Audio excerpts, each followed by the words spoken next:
বিশ্বাসে প্রভু বিপদে প্রভু সংকটে বিশ্বাসে বিশ্বাসে প্রভু বিপদে প্রভু সংকটে বিশ্বাসে বিশ্বাসে প্রভু বিপদে প্রভু সংকটে বিশ্বাসে বিশ্বাসে প্রভু বিপদে প্রভু সংকটে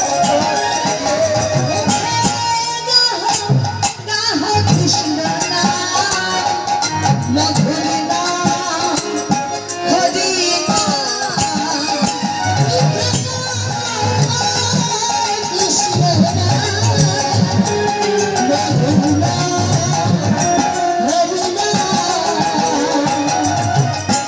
কীর্তন শুধু শুনলে হবে না, গান শুধু শুনলে হবে না। গান মানে জ্ঞান।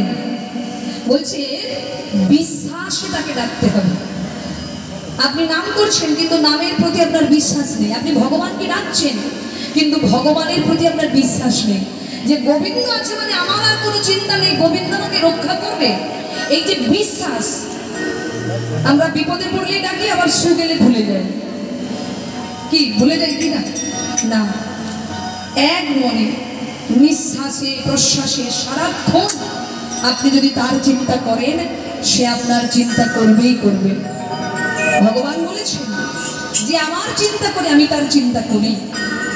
এই যে আমরা বজরংবলীর চরণে এসেছি, তিনি জন্মগ্রহণ করেছেন মনুষ্যকুলে, তাই তো? বলে হ্যাঁ, মনুষ্যকুলে, পশুকুলে জন্মগ্রহণ করেছেন, কিন্তু তার অন্তরে ছিল তীব্র বিশ্বাস।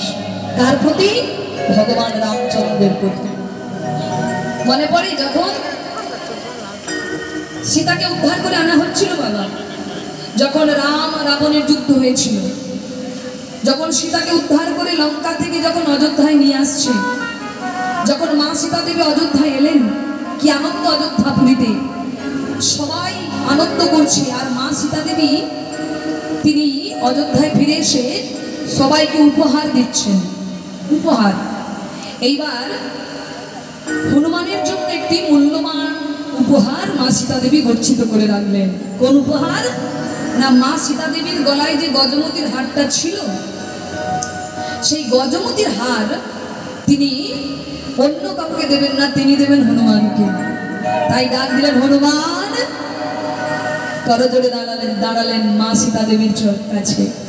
অমনি মা সীতা দেবী গলা থেকে তার মূল্যবান গজমতি, সব থেকে মূল্যবান গজমতির হারটি খুলে হনুমানের হাতে তুলে দিয়েছে বাবা। আর যেই না তুলে দিয়েছেন গজমতির হার, অমনি বাবা হনুমান কি করলো জানেন? গজমতিরা ভালো করে দেখে দূর করে ছুঁড়ে ফেলে দিয়েছে। আর যেই ছুঁড়ে ফেলে দিয়েছে বাবা, অমনি লক্ষণ বলছে সত্যি যে তুমি পশু, তার প্রমাণ দিচ্ছ। হ্যাঁ, মায়ের দেওয়া এত সুন্দর দামি গজমতি তুমি ছুঁড়ে ফেলে দিলে। তখন হনুমান বলেছিল, হে প্রভু লক্ষণ, ওই গজমতিটার দাম লক্ষ টাকা হতে পারে, ওই গজমতিটার দাম কোটি টাকা হতে পারে, কিন্তু যাহাতে আমার রাম নাম নাই, তাহাতে আমার কাছে এক পয়সা দাম নাই। কতখানি প্রভুর প্রতি তার ভালোবাসা। বলছে যাহাতে আমার রাম নাম নাই, তাহাতে আমার কাছে এক পয়সা দাম নাই। ছুঁড়ে ফেলে দিয়েছে। ফেলে দেবার কিছুক্ষণ পর আবার হনুমান কি করেছে জানেন মা? সেই গজমতিটা আবার কুড়িয়েছে। গজমতিটাকে কুড়িয়ে গজমতির একটি করে দানা দানা দাঁত দিয়ে গুঁড়ো করে ভেঙে ভেঙে দেখছে। লক্ষণ বলে ফেলে দিয়ে মন করে আবার কি দেখছো? হনুমান বলছে, হে প্রভু লক্ষণ, আমি তো বাহিরটা দেখে ছুঁড়ে ফেলেছি, আমি তো দানার ভেতরটা দেখি নাই। ওই গজমতির দানার ভেতরে যদি আমার প্রভু রয়ে যায়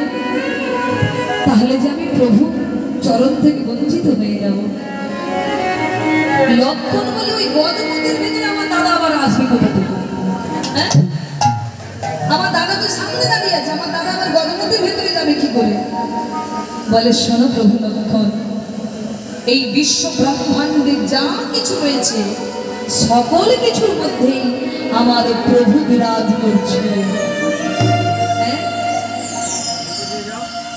লক্ষণ বলে সকল কিছুর ভেতরে আমার দাঁড়া আছে? বলে হ্যাঁ। এটা ভক্তের বিশ্বাস বাবা। ভক্ত মনে করে ভগবান আমার সর্বত্রই আছে। তখন লক্ষণ বলে আচ্ছা তুমি যে বলছো গজমতির ভেতরে রাম আছে, তাহলে তোমার ভেতরে রাম আছে? হনুমান বলে হ্যাঁ আছে।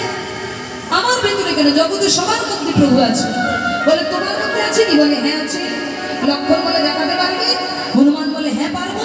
লক্ষণ বলে বেশ তাহলে দেখাও। আর যেই বলেছিল বাবা দেখাও, সঙ্গে সঙ্গে ওই বনের পশু হনুমান তার ধারালো নখ দিয়ে তার হৃদয়টাকে বিদীর্ণ করে রাম সীতার যুগল মূর্তি দেখিয়েছিল। সে যে মুখ